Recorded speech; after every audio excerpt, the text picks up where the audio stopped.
इश्क जुनूनी full episode 83 सभी दिलों पे राज कर रहा यह सीरियल, मगर इस सीरियल को देखने से पहले कृपया हमारे चैनल को लाइक और सब्सक्राइब करना ना भूलें।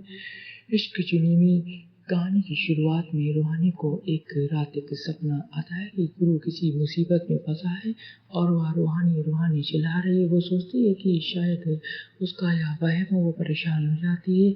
अगले दिन सुबह सभी परिवार के बीच सभी लोग बैठे होते हैं और रूहानी भी साथ में होती है। सभी लोग बात कर रहे होते हैं, मगर अचानक रूहानी के मोबाइल पर एक वीडियो का मैसेज आता है जिसमें गुरु को किसी ने किडनैप कर लिया है और कुर्सी पर बैठा होता है और रस्सी में बंधा होता है। उसका मुंह और हाथ और पैर बंधे होते हैं।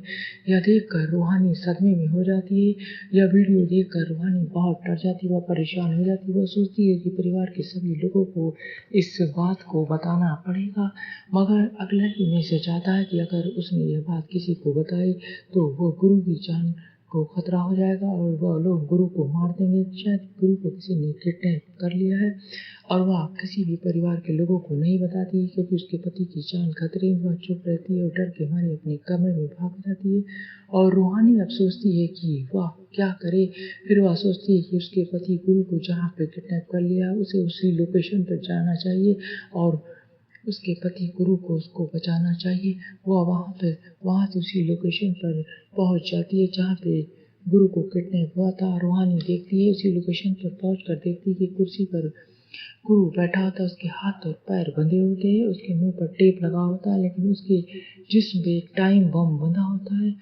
और यह सब देखकर रूहानी बहुत डर जाती है, मगर वह डर कर भागती नहीं। गुरु उससे बोलता है कि वो वहाँ से भाग जाए, वो अपनी जान खतरे में मत डाले, यहाँ बहुत जोखिम है, क्योंकि उसके ऊपर टाइम बम लगा जिसमें एक सेंसर है। उसको हाथ लगाते ही वह बम फट जाएगा और रूहानी ये वहाँ से जाने को नहीं तैयार रहती है। वो सबको कहती है कि गुरु के बिना वो वहाँ से नहीं जाएगी और वह उसके हाथ और पैर की सारी रस्सियाँ जल्दी खोल देती है, मगर बम बंद नहीं कर पाई। और बम बंद करना उसको नहीं मालूम क्योंकि टाइम बम में एक सेंसर लगा होता है, उसमें बहुत सारे तार थे जिसमें एक वायर को काटने से बम बंद होगा, मगर रूहानी को कुछ नहीं मालूम था। फिर गुरु सोचता है कि अब रूहानी भी गलती से उसी के ऊपर बैठ जाती है, कुर्सी के ऊपर, और गुरु की गोद में बैठ जाती है। गुरु बोलता है कि अगर वह इसकी गोद से उठी तो बम फट जाएगा क्योंकि बम में एक सेंसर लगा होता है, और रूहानी भी उसी के ऊपर बैठ जाती है। उधर गुरु के दोस्त बब्बन और सिकंदर के पास एक फोन आता है जहां उन्होंने नकली बम खरीदा था। रूहानी और गुरु को एक साथ लाने के लिए एक नकली बम उन लोगों ने प्लान बनाया था ताकि रूहानी गुरु के पास आ जाए, मगर गलती से नकली बम की जगह असली बम आ जाता है और बब्बन और सिकंदर के पास उसी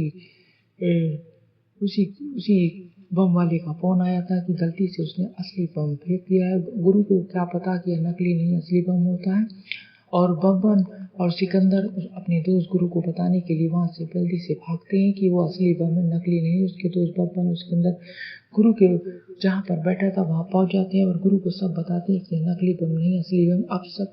अब सब लोग डर जाते हैं। गुरु सिकंदर को से चाकू मांगता है और चाकू उसके पास पहुंच जाता है। रूहानी को गुरु बोलता है कि वो चुपके से चाकू उठाए और बम का एक वायर को काट दे, मगर रूहानी बहुत डर जाती क्योंकि उसको क्या पता कौन सा वायर काटना है।